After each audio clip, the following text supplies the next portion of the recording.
13.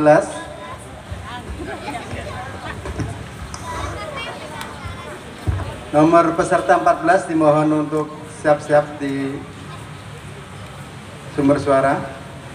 Baik, Bapak Ibu yang kami muliakan, anak-anakku beserta lomba bertutur.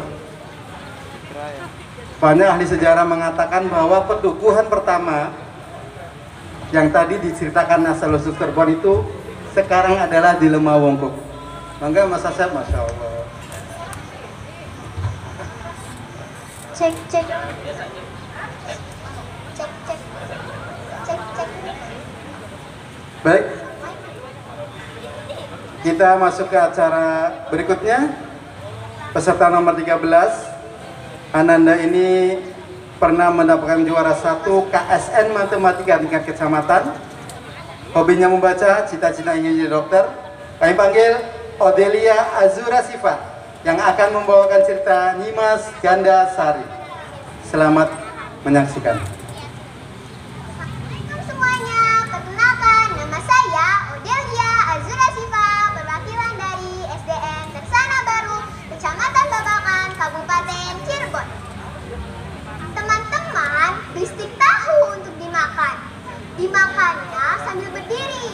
Cerita yang akan saya bawakan si cantik Nyimas Gandasari. Begini ceritanya. Nyimas Gandasari adalah sebutan untuk mutmain. Ibu Cirebon, sesungguhnya ia adalah putri Syekh Datuk Soleh dari Pasai. Selain terkenal sebagai wanita berilmu agama dan kesaktian yang tinggi, ia juga memiliki kecantikan yang tiada tara. Kecantikannya bahkan sempat menggegerkan seluruh wilayah Cirebon. Banyak gede yang melangkahnya. Tetapi dengan halus lamaran itu ditolak. Bahku Cirebon sedikit kebingungan menghadapi persoalan ini. Oleh karena itu diundanglah Sunan Gunung Jati dan Sunan Kalijaga untuk membicarakan masalah ini. Anakku, Sunan Jati dan Sunan Kali, Rama harap kalian berdua dapat memberikan jalan keluar tentang persoalan Gandasari, Kata Kiku Cirebon. Ampun Kanjeng Rama, dengan begitu kita sekaligus bisa mengungkut kesaktiannya dan mencarikan jodohnya yang seimbang. Timpal Sunan Kalijaga. Semua sepakat dengan Syekh. Barang siapa yang sanggup mengalahkan Nyimas Gandasari, maka ia berhak jadi jodoh. Pemberitahuan pun segera disampaikan ke setiap pelosok negeri Cirebon. Banyak gede yang tertarik untuk mengikuti sayembara. Pada waktu yang telah ditentukan, sayembara pun dimulai. Sayembara dimulai! Sayembara dimulai! Sayembara dimulai! Yang pertama maju adalah Ki Gede Pekandang. Dengan mudah, Nyimas Gandasari mengalahkan Ki Gede dari Indramayu itu. Hiya, hiya, hiya, hiya, hiya. Begitupun Ki Gede lainnya, termasuk Tidak Buat.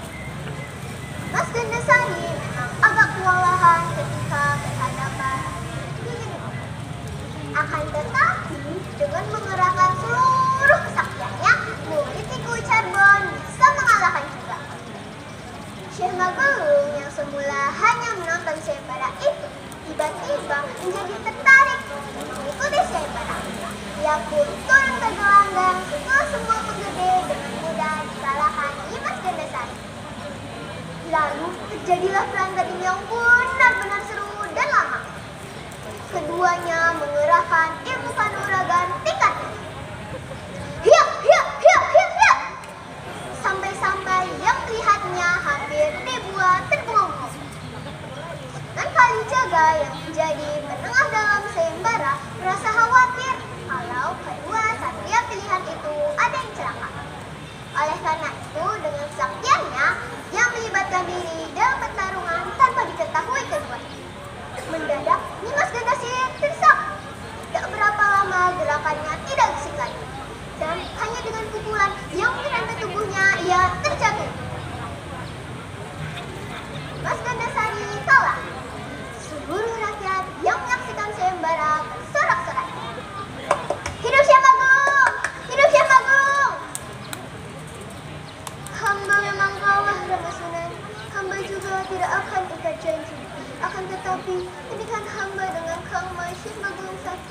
Hamba mohon ditangguhkan dulu.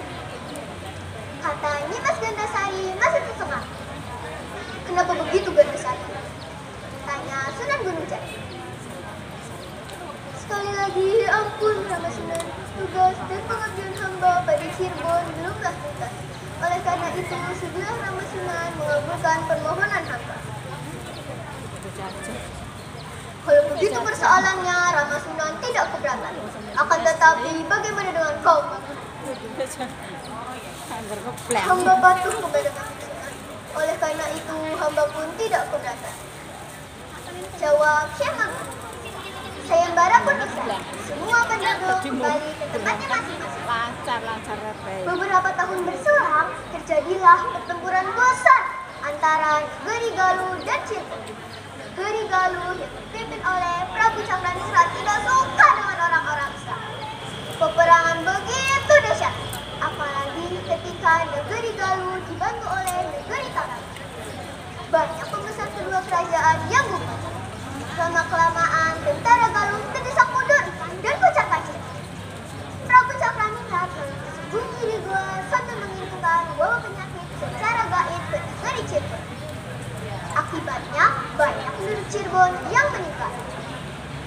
Melihat kenyataan itu, Mbah Cirebon teringat kembali peristiwa ketika ia dikasih Mutmainah atau Nyimas Gandasari menjadi muridnya. Firasatnya waktu itu di Cirebon akan terjadi perang besar melawan negeri Galuh. Dan Gandasari lah yang dapat mengalahkan musuh. Mendengar hal itu, Mbah Kudus segera menemui Sunan Gunung Jati.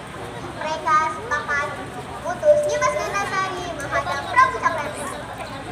Kemudian berangkatlah Nyimas Gandasari menemui Prabu Cakraningrat yang sedang bertapa sambil mengirimkan wabah maut ke negeri Cirebon.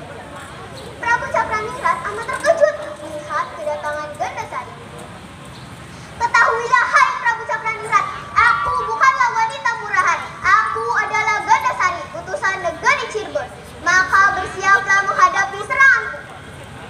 Kata Nyimas Gandasari sambil bersiap melepaskan pukulan maut. Hiya, hiya, hiya, hiya, hiya, hiya.